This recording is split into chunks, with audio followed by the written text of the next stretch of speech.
This video discusses integer exponents and the rules of exponents basically, and order of operations.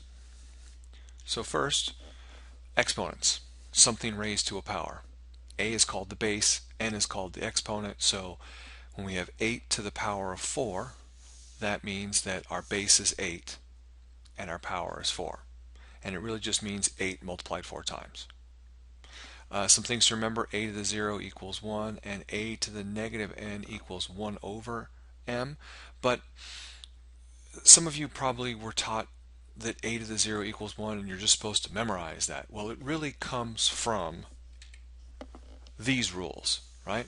The product rule. Hopefully you remember that if you have a to the m times a to the n, it's a to the m plus n. You add them up because a to the m just means you have m many of these, and this means you have n many of these, right? So you've got a.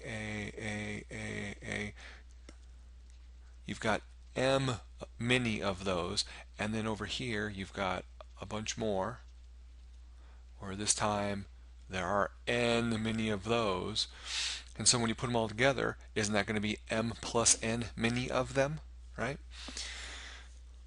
Similarly is why a to the m over a to the n equals this, because if you have a bunch of a's on top and some a's on the bottom, don't you cancel out and see how many you're left with, right? The number that were on top minus the number at the bottom. So if you have, say, 5 3's on top and 2 of them on the bottom, don't you cancel 2 of them and you're left with 3 cubed, right? Well, this is why a to the 0 equals 1. Because if you have, let's say, 3 2's over 3 2's, isn't that the same thing as 2 cubed over 2 cubed? And we can see very plainly that that's going to be 1. But according to this rule, right, it's also 2 to the 3 minus 3, which is 2 to the 0, which we see equals 1. So that's really why something to the 0 equals 1. It comes from the quotient rule. The product rule, or I'm sorry, raising a product to a power means that each thing is raised to a power. That's really important, because if you had, let's say, 3x and this whole thing is being squared, that is not the same thing as 3x squared. Because on the left hand side you're raising everything to the power of 2. On the left hand side you're really getting 3x times another 3x, and you get 9x squared, because you end up getting 3 times 3 is 9, right? So you had 3 squared and x squared, which is different. So that's a really important one to remember.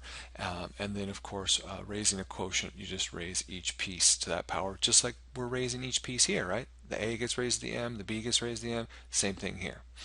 The power rule is when you have something raised to a power again, and that's where you multiply, right? It's a to the m times n. So if you had, say, 2 cubed to the 4th, that's 2 cubed times 2 cubed times 2 cubed times 2 cubed.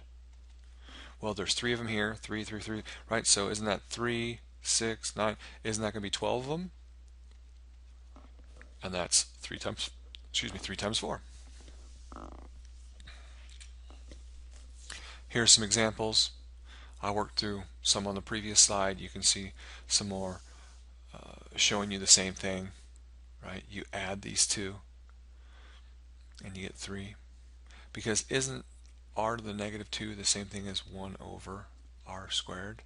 So this really becomes 1 over r squared times r to the 5th, which is r to the 5th over r squared, and 5 minus 2 is r cubed. Same answer, right? So all these rules work in any direction.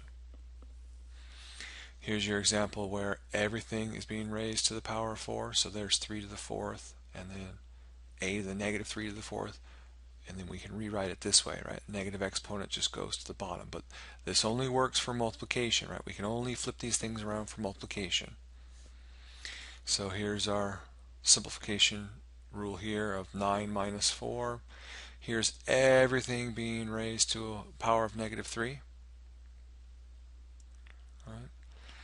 And then what's happened here? The 27 came from the 3 to the negative 3, so it goes to the bottom, becomes 3 cubed. And then on the next step, this b also goes to the bottom and becomes a positive 6. Just like here, p to the negative 24 becomes 1 over that. So we've seen this example over and over and over again, that if we have something raised to a negative number, it's 1 over that to a positive. And the same goes for if we have a negative down below, it becomes positive up above. If we have 1 over b to the negative 3, that's going to be b cubed. Because really what happens is this b to the negative 3, right, becomes 1 over b cubed, right? Just this piece ends up being that. And then when you have 1 divided by a fraction, you multiply by the reciprocal, i.e. flip it around, right? And that's where you get b cubed. Next are our rules of order of operations. You might remember PEMDAS. Please excuse my dear Aunt Sally, and it represented parentheses, exponents, multiply, divide, add, subtract. Most people forget that you're supposed to do these two in pairs, right? So you do all the multiplication and division together from left to right, and then all the addition and subtraction together from left to right. If you forget that, you can always make it PODEMSA.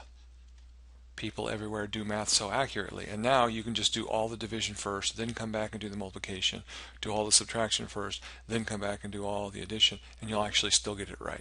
And that's because of the commutative law of addition and multiplication. That's the only reason why it works.